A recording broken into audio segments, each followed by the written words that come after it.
Hello everyone, welcome to my channel Hindi and Sanskrit classes. आज मैं class 12th के लिए सारा आकाश से संबंधित बुक से समर का चरित्र चित्रण बताऊंगी। तो समर राजेंद्र यादव द्वारा लिखित उपन्यास सारा आकाश का प्रमुख पात्र है। उपन्यास की संपूर्ण जो कथा है वो समर के जीवन के इर्द गिर्द ही घूमती है। तो ये समर का चरित्र चित्रण हमने पॉइंट में दे रखा है, तो इसकी हेडिंग्स पढ़ेंगे और उनके बारे में बताएंगे। पढ़ने वाला यानी समर पढ़ने वाला विद्यार्थी के रूप में सामने आता है। उसकी लगन पढ़ाई में है, इसलिए वो नहीं चाहता था कि उसका विवाह कर दिया जाए। उसकी इच्छा के प्रतिकूल विवाह होने से उसकी पढ़ाई में बाधा पड़ती है।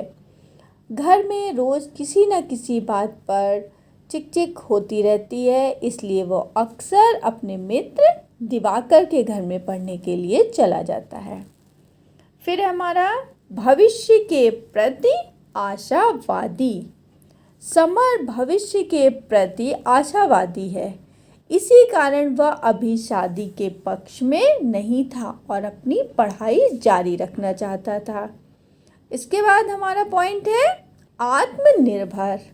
समर आत्मनिर्भर बनना चाहता है, इसी कारण वह अपनी 3rd ईयर की पढ़ाई शुरू करने के लिए पार्ट टाइम नौकरी करता है ताकि उसकी पढ़ाई का खर्चा खुद उठा सके।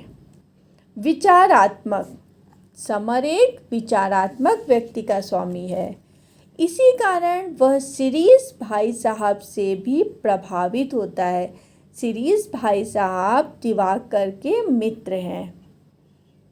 उनके द्वारा संयुक्त परिवार, भारतीय संस्कृति इत्यादि पर व्यक्त उनके विचारों को सुनता है समर और अपने विचारों को प्रकट करता है एवं उनसे प्रभावित भी होता है। सच्चा मित्र।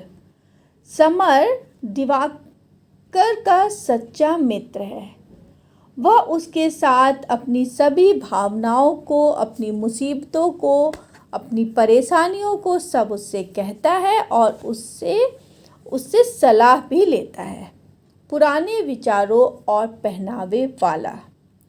समर जो है वो पुराने विचारों वाला व्यक्ति है, साधारण कपड़े पहनने वाला है। उसे बहुत ज़्यादा फैशन वाले कपड़े पसंद नहीं है और ना ही वह इतना खर्च कर सकता है। फिर है आर्थिक विनम्रता का शिकार। घर की आर्थिक स्थिति अच्छी ना होने कारण उसे बहुत कुछ सुनना पड़ता है। यानी समर के घर की आर्थिक स्थिति अच्छी नहीं थी, इसलिए उसे अपने परिवार वालों से बहुत अधिक सुनना भी पड़ता है। फिर पॉइंट है निराशावाद का शिकार। समर जो है इस उपन्यास के अंत में जब उसकी नौकरी छूट जाती है तो वो निराशावाद का शिकार हो जाता है। घर में काफ़ी कहासुनी के बाद जब वो बाहर जाता है तो कभी उसका मन करता है कि आत्महत्या कर ले, इसलिए समर निराशावाद का शिकार भी हो जाता था। फिर हमारा पॉइंट है संयुक्त परिवार की घुटन का शिकार।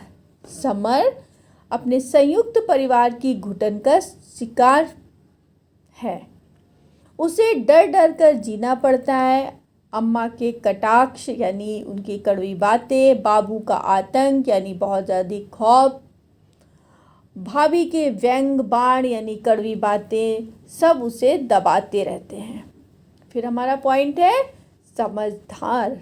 समर समझदार व्यक्ति है, इसी कारण वो प्रभा यानी प्रभा उसकी पत्नी है की स्थिति को समझता है। वह जानता है कि प्रभा किस प्रकार सारा दिन घर के काम में पिसती है, इस कारण वह उसका ख्याल रखता है। फिर पॉइंट है आज़ाद देश के निराश युवा वर्ग का प्रतीक। समर जो है वो आज़ाद देश के निराश युवा वर्ग का प्रतीक है। जो देश की आज़ादी के साथ प्रगति के मार्ग पर आगे तो बढ़ना चाहता है, परंतु समाज की स्थिति उसके पांव की बेड़ियां उसे आगे बढ़ने नहीं देती। उसे हर तरफ दरवाजे बंद दिखाई देते हैं, जिस कारण वह आत्महत्या के भाव तक पहुंच जाता है। यह स्थिति समर की है। फिर हमारा पॉइंट है संवेदनशील, यानी समर एक संवेदनशील युवक है। मुन्नी समर की छोटी बहन है।